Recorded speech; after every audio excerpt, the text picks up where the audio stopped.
Welcome to Victoria Rumble Room. It's an island show that likes to look at issues locally and across the country. I'm Robin Adair, and across town is my co-host, John Jurisic, the Croatian sensation. And John, our big topic off the top is taxation keeps reverberating over and over again in so many different ways. You're so right. It just feels so tough, Robin, to get ahead, to just pay the bills. Taxes at every level keep climbing and not just at the pump. For example, we've all received our new municipal tax bills, and they're climbing, and they're more. And, it's just like, when does this ever end? Because I don't entirely see the services always increasing. So it's tough enough to afford a home these days, let alone pay for the overhead and the services. And I don't notice that we're getting a lot more income coming in at the same time that all the taxes go up.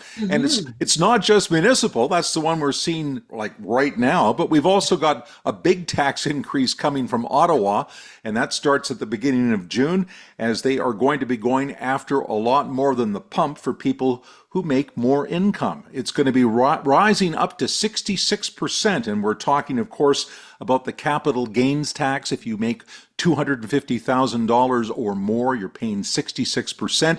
And well, you might wonder to yourself, well, who does that really affect? That's just a bunch of rich people that are affected by that. What does it matter? I don't make that kind of money. It's not going to affect me. Or is it? Robin, you and I have been chamber guys for a long time. The statistics indicate that 98% of small business is our economy. 98% of the economy is small business. So it's not just the rich, I think our economic drivers are being penalized. And a lot of people who aren't rich have investments in real estate and business, like small business owners, and they'll now have less to reinvest in the economy. That's not good. So, you're not just penalizing the rich, it's everybody. This tax will have an effect on everyone. We asked investment advisor David Schneider, who gets hurt with this tax rise? Well, there's less capital coming to Canada. It affects the total economy, and we're seeing it. We won't have the capital expenditures. We won't have the projects. That means we don't have the jobs. The amount of jobs that were created from Coastal Pipeline with TransCanada Pipeline, with Kinder Morgan's original project was absolutely huge. Those are major projects, and on top of that, we have our provincial government that have done so many things in the last 2 to 3 years that have actually curtailed even more capital not to come here this way. And, the clean tech policies that they came up with, they actually did the numbers, and it doesn't look very promising. But you got companies around the world that just can work elsewhere. And I think I commented on the last one, there was a major international resource company that picked Venezuela over Canada. And this was before that. So it's really, it's quite scary, Robin, and to a number of us, because we've never seen so many things to deter capital coming to this country. We'll have a lot more from David Schneider coming up. He has many thoughts on what's going on in the economy, and great to hear him unravel and really dig into that whole issue. But we're going to move on now to talk about the ugly game of BC politics. And gosh, it's getting pretty ugly right now for the center-right, John. Well, our new motto is anything can happen in politics, and it sure is. Kevin Falcon and the BC United apparently sat down with the BC Conservatives to try to hammer out a non-competition deal. But it went down in flames when Conservative leader John Rustad pulled the plug. Basically, the proposal was as follows. BC United would run candidates in 46 ridings. BC Conservatives would run candidates in 47 ridings. The two parties would not campaign against each other. The party with the most seats would lead a coalition right to the legislature. And you may well ask, why would he walk away? Why would John Rustad reject this? Well, you have to look at what was going on behind the scenes and the rationale with all of this. The BC Conservatives right now are neck and neck with David Eby and the NDP. No one expected it, but that's the way it is. And this deal would have seen BC United campaigning in all of the ridings where they currently have MLAs.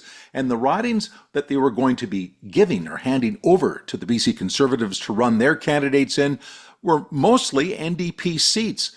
And you'll say, well, what's the fairness in that? And the Conservatives, well, they're just saying there's no sense in this deal. How can you fault them in that? On the other hand, here's what Kevin Falcon has to say about the deal falling apart. Good interactions with there are some people in that party that want to do the right thing, but they have factions. And John Rustad decided to go with the faction that says, no deals for anything. They're the same group of people that run candidates in every election and lose every election, but they don't mind losing because they have a point to make. I'm about winning. I'm about making sure that we win and that we build a credible coalition, well-financed, with good candidates and good policies that can win an election. Well, we've had plenty of viewer mail, as you can expect, on this continuing split on the right. A Conservative contributor on past Rumble Rooms, David Bush says, it wasn't much of a deal that Falcon was offering. This might have sounded reasonable a year ago when BC United was stronger in the polls. And we also hear from the always fiery Janice Williams, and she writes to say, you can't beat them, join them. That's the reality of many BC United members today.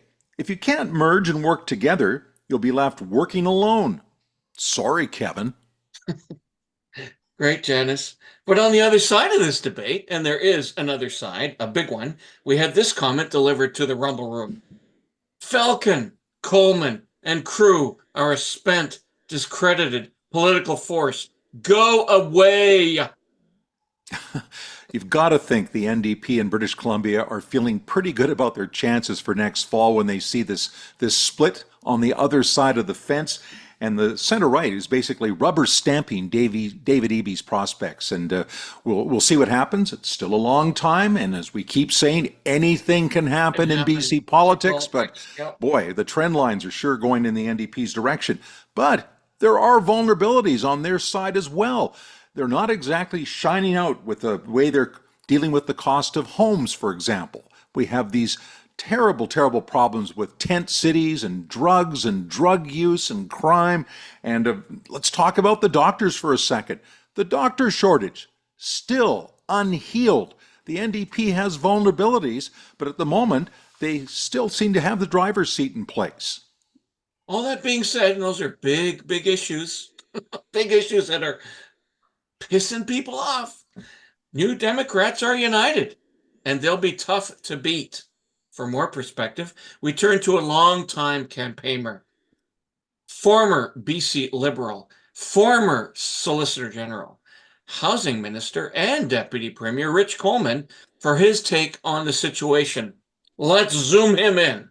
And now joining us again in the Victoria Rumble Room is Rich Coleman, the former Solicitor General and Deputy Premier of the province of BC when the BC Liberals were in charge of the province. Great to have you on the show, Rich. Well, thanks for having me again. Well, there's lots to talk about. Now, the business community sounds like it really wants BC United and the BC Conservatives to get together somehow and do some sort of a deal.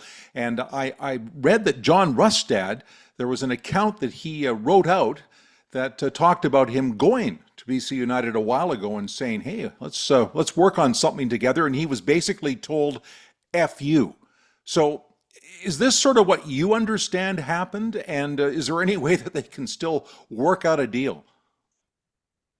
Well, the first thing, Robin, is I saw the same article or the same release from John. So I guess we'll take him at his word on that one. It's not just the business community. I keep bumping into people who are suffering from all kinds of things. I was just up in Penticton and I walked into a grocery store. Some people recognized me and said, you got to do something. Why don't you go back? Or can you help these guys figure this out? Because, they talk about their food, they talk about their taxes, they talk about the homeless thing in Penticton in this particular case. They talk about the cost of gasoline, the pressures on the family with interest rates. And they're saying, like, nobody's paying attention to us. And so, and then, they say, well, what do you think is going to happen in the fall? And I say, well, I've lived a divided house. I've lived through the 1996 election when, there was a Reform Party on the ballot, and even though the BC Liberals got the popular vote, they didn't form government because there was enough splits in some ridings. And this is what we're facing today.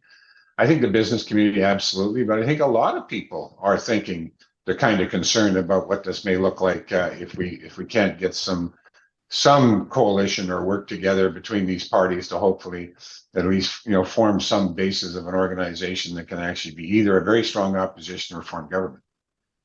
Rich, I'm going to expand upon something that you just alluded to. Your wealth of experience would have been a huge plus for BC United.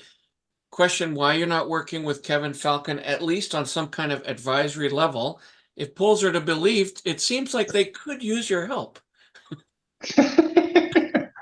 Well, I think, when the party changed their name and they got a new leader, they really thought they wanted, the young guys wanted to take over and do their thing, and maybe didn't want to go to the old gray-haired guys like this one, and maybe, do it their way. And I don't think they've done a bad job. I just think some of their branding has slipped a little bit, and I think some of the way they build their organization maybe or whatever, but it has been a little bit underwhelming in my opinion as to how they actually rebranded and really hit that one not out of the park in my opinion. Now, you alluded to this, that there are some bumps in the road, and some of the people in the BC Conservative Party have already got the party in a bit of hot water. Bruce Banman, who I know he just lives up the street from you in Abbotsford. He was the former mayor there, and he has talked on Mother's Day about the life's beginning at inception, which immediately brings up all the concerns about abortion rights and whether or not this is a conservative government that would try to change the abortion laws. And John Rustad rushed out to say, no, that's not the case. But there have been other mentions of some policies that people are kind of, well, is this what the BC Conservatives believe? Are the BC Conservatives conservative on social issues as well as getting something done about the economy? How big a problem is this for John Rustad? I get the sense that Poilievre and the federal government or federal Tories are trying very hard to stay clear of this, but Rustad seems to be kind of mired in it. Well, a couple of things there, Robin. First of all, if I was to say I was a fan of Bruce Banman, I'd be lying to you. When he was the mayor of Abbotsford, he dumped manure on a homeless camp right about the time we'd actually thought we could solve the downtown homeless problem. Then he turned down the project that would have made a big difference for some supportive housing for people living in the city. So from that standpoint, I think that there's issues with him that I think he's pretty weak. On the flip side, I totally agree with you, but I think if you recall the BC Liberals, back in 1996 when we became opposition, or when I first got to opposition, Gordon Campbell had asked me if I'd run in 1995. And I said to him, the challenge for me is partly was the name. I wasn't what I'd call a liberal. I'd been a SoCred, worked with social credit for many years, as a volunteer. In addition to that, I said, I have a problem with political parties that try and decide the personal and moral issues of the people that are in their party. I think it's important that in these sort of things, you have a free vote for your people so people can see that it's a big tent and everybody's allowed to have those views. And so the BC Liberals under Campbell always had a free vote on personal issues, moral issues, sometimes even on constituency issues, or at least was discussed openly in caucus, and we worked to try and satisfy the needs of our team. I think it's critical. I think it's critical for any political party. You can't say, I won't have any pro-life candidates, or I won't have any pro-choice candidates, I won't have any Catholic candidates, I won't have any of these things. What you need to say is, look, we're there to govern, we're there to do what's right for the people, and we're not going to base our basis on someone's personal views on whether they can be a good MLA for their constituency or not. So I think the free vote's important. The way you stay away from that is say, we will have a free vote. And you don't take individual positions that put your caucus in an uncomfortable position, And I think that's the best thing. And now provincially, even more so, it's kind of a daft conversation because it is a federal law, it's a federal issue, and you're not bringing it to the floor of a legislature, unless somebody does some motion one day and it gets the morning motion discussion on a Monday and they vote on it or not vote on it. It's really, I think you should not in any way whatsoever compromise the personal moral issues of your team. And the way you do that is allow on those type of issues when it could come up, they're allowed to have a free vote. Particularly if it's something like if somebody makes some motions today. If you imagine the youngster who was in the House today and it was a motion over the Hamas, attack on Israel and what's going on in Gaza, and there was a vote on a motion read one way or the other, there would be significant emotions and opinions on that. The only way you can handle that the best is saying we're not going to dictate how you should think and how you should vote on something like that, because it isn't germane to your ability to be a good MLA or take care of your constituency or be able to assess legislation or budgets that can affect the entire province. Rich, you're the former Solicitor General, amongst other things. I'm sure things like safe supply and even decriminalization of hard drugs came up when you were in power. David Eby has backed off on drugs in hospitals and schoolyards. What's your read on the current situation? My opinion is it's a total disaster. My opinion is it's hard to put the genie back on the bottle after you decide to go to the federal government and ask if you could give out illegal drugs or opioids to people. This story goes back a lot further. I mean, if you really think about it, we have had 3 successful medical health officers in BC and Perry Kendall, Blatherwick, and Bonnie Henry. They've believed in harm reduction all this time. They have never supported any therapeutic community that is abstinence-based, and although they have significant success in abstinence-based places, they've supported 28-day treatment programs that have a 7-day recidivism, which means basically people are back into drugs 7 days after they go out of the facility. That's kind of nonsense to me. It costs you $28,000, $30,000 each time you do that with somebody. We when I was the minister, we built a place at Riverview. We took over an army base outside of Prince George. We put in place therapeutic community in Langley for women. And these communities people can go to and they can actually stay a lot longer and not just take care of their mental health, but they can also take care of their substance issues. And this is important. And we are at a stage, as a humanity, we're going to have to make some decisions. And the biggest decision we can make is if somebody's showing up in our hospitals on a shift. For instance, I was talking to an emergency room nurse here about January, and told me in the same shift, the same person came in forced to get Narcan. We brought to hospital, but back to life with Narcan, wearing the same bracelet they wore for the first visit of that 12-hour shift. Now, that doesn't tell you that this person has an addiction or substance abuse, whatever word you want to use, issue, and some mental health, and should probably not, at the very minimum, be taken into some form of custody under the Mental Health Act and put in an institution where they can actually get cleaned up, find out what their mental health issues and take care of them and get them better, versus letting them roll back out on the street and say, well, we're going to take care of them because we're going to give them other drugs and we're going to stabilize them out in the community, when we're just going to let that mental health thing never get better because the drugs won't let them do it. Then we as a society are not doing our job. We have to get tougher on this. And we actually have to step up and say, you know what? You're not well enough. We're going to put you somewhere where you're going to get well. Well, we always enjoy hearing from Rich Coleman, but I guess everybody doesn't always appreciate his thoughts and positions on things. And Evan writes us in our viewer mail, and apparently he's not buying everything that's coming out of the right side of the political spectrum. This is so incredibly out of touch. The shift towards the right started largely since the pandemic. It was fueled by frustration against the liberals, the rise of right-wing influencers and media, and a moral panic about wokeism and the perceived loss of rights.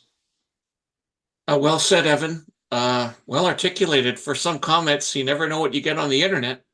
Anyway, Rich Coleman is going to continue to remain true to his right-leaning convictions, but he's not a radical person. From the right or left, and a more pragmatic approach would seem to be the only solution going forward. We all know that.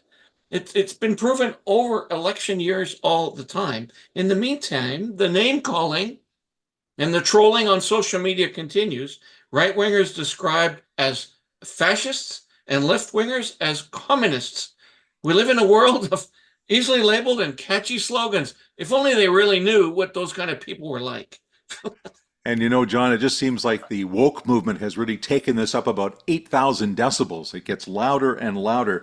The image of white privileged people, particularly white privileged men, settlers, taking advantage of the vast underprivileged across the board. It's a very popular woke image right now. And people on the left, well, they commonly like to call themselves progressives because presumably everything they think is actually helping society progress and move in a positive direction. And, well, you can imagine what they think of conservatives. And the progressives, though, like to really tag on top of being merely conservative, the whole title around populism. That person's a populist. That person's just like Donald Trump. And Donald Trump, well, let's face it, he's the supreme populist.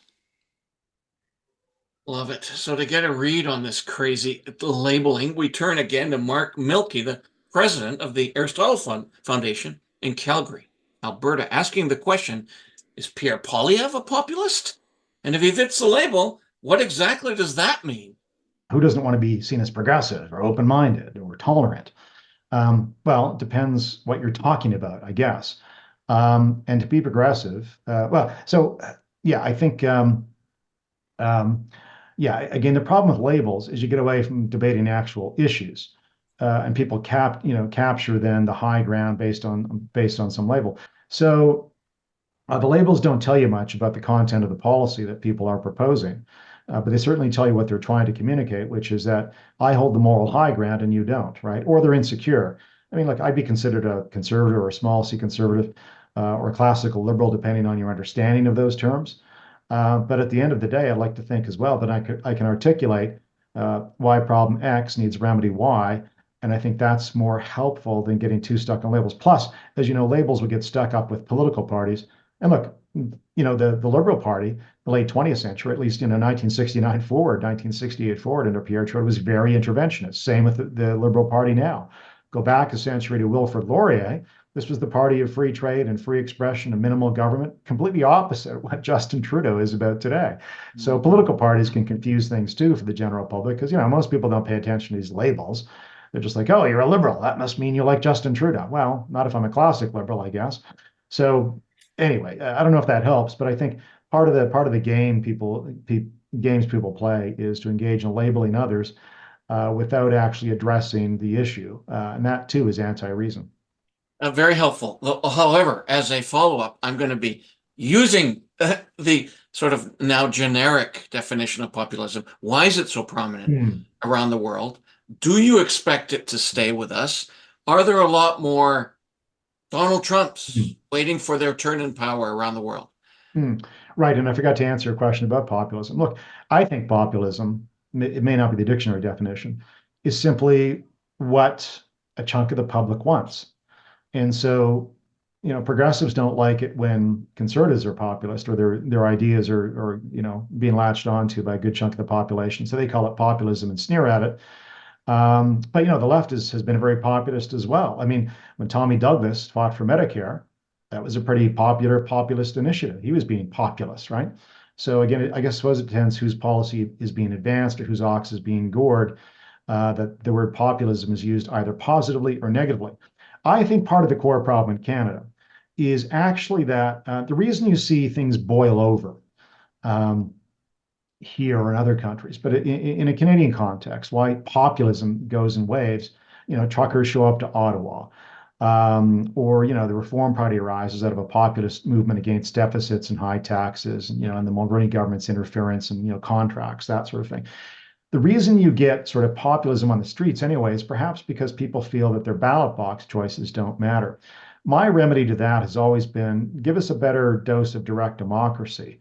And what I mean by that is the tools like referendum and recall. Now, BC has a bit of this, Alberta has a bit of this, but the legislation isn't great. It's almost designed not to work. But I'd like to see more referendums. The Americans in some states legalized marijuana via referendum. Some states voted for higher taxes, some for lower taxes. In Switzerland, they vote on this stuff all the time, on immigration, the minimum wage, whether to abolish the army or not. Nobody thinks the Swiss are crazy. They're a fairly stable, informed society. And in fact, I think, John and Robin, that, in Canada, politicians complain about the lack of education among the voters, a lack of awareness of issues. And the voters complain about the politicians. Right. Maybe both of you should get involved in designing policy.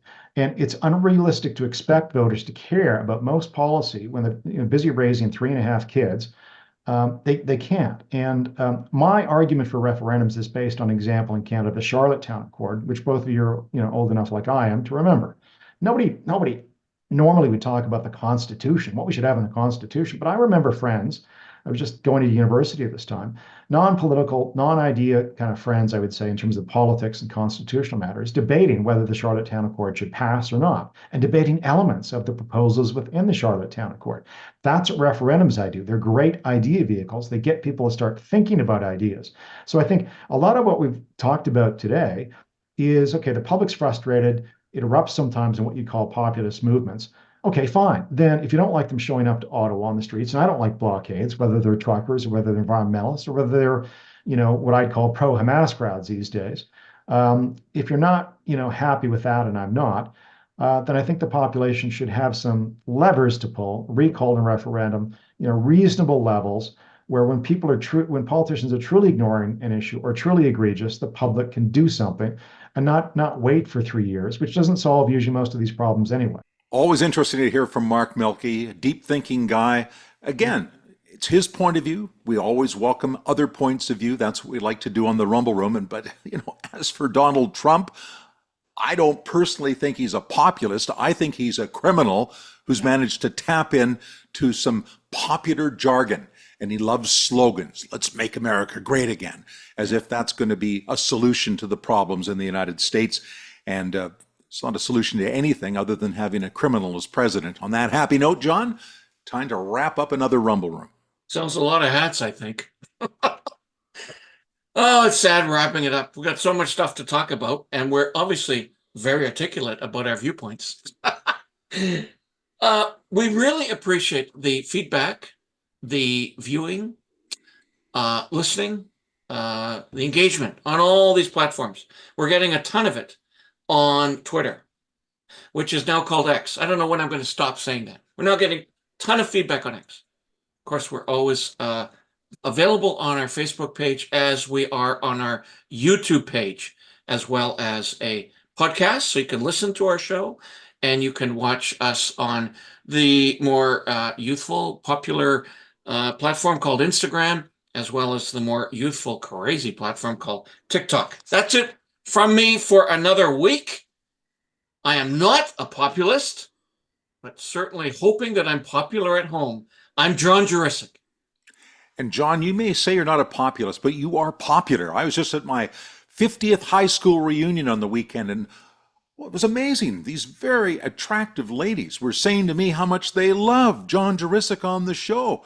So believe me, in certain circles, you are popular. I'm Robin Adair, and rumble on.